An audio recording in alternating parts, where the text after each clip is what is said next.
Alright, friends, countrymen, patriots, let me turn down the baby monitor. Here's a shot at trying to learn you something about a brain thing that I had, trying to get the hardware into these Roadshock LED lights without having the fastener chew out the channel that's supposed to hold, that presumably is supposed to hold the nylock nut that secures the screw that goes in the side of the light to hold on this mounting bracket. Yeah, so here's a shot at that. I will take the Allen head screw on the Allen wrench, this little guy right here. It's not going to focus, but you will live. I'm going to put it just started into that hole there. You can see it peeking out the other side. And I'm going to blindly drop this nylock nut down on top of it. And we're close, but totally bass-backwards around. So, fortunately, it's not a completely non-ferrous stainless steel nut. It's minimally ferrous. You can pick it up with a decently strong magnet, but that's all you're going to do, is just pick it up. Try again. Okay, it came around the right way around. Now I'm going to use my pocket pry bar to hold that nut against the screw just until it's started. I just want to get a few threads started on that thing. As soon as I feel the nylon start to lock up on that nut, on the screw, the nylon on the nut to lock up on the screw, I'm going to stop turning. What I'm going to do is I'm going to take my pocket pry bar, I'm going to jam it in on this side. This is the side that I will be turning against.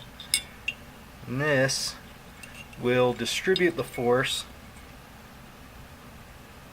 and should prevent me from totally chowdering up that small aluminum channel in the heatsink fin that they have cast into this housing to hold that nut in place. And I'm sorry that my hands are in the way, but it is just the nature of the beast.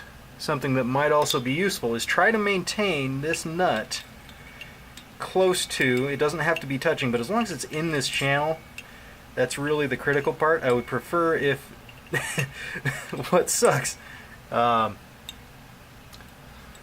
what stinks is this nut actually only, the drive flanges on this nut only engage about 50% of the channel that's carved into this heatsink fin. So half of it is sticking out of the heatsink fin, and the drive flanges, they're really not that wide. The whole situation is pretty small. It's just not great.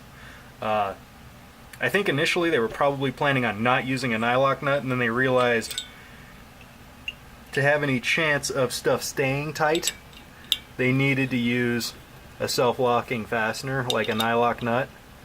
So it was probably a revision after the original design. So I'm actually able to put quite a lot of force on here. And granted, I've got the other nut and bolt on the other side. I just wanted to do this for demo purposes.